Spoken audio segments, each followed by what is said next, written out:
Abdullah sen ne cümlesin? Bir işi de yaratmadın.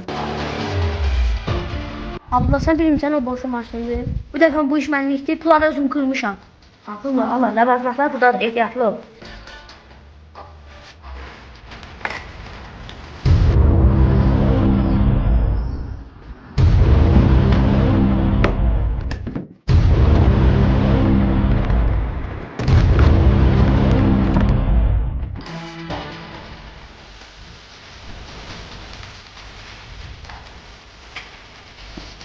Bir saat sonra burada görüşəcəyik. Maşını götürüb gəldi. Bəli, boz. Usta, maşın hazırdır. Bir saat sonra hazırdır. Gönder bizim ofisin qabağına, pulu hesabına köçürdü. Oldu.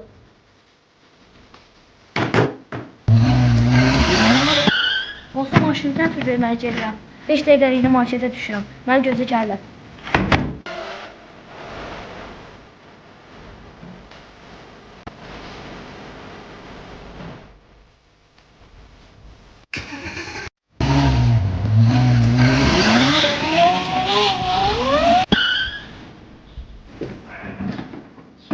Şu anda benim getdik.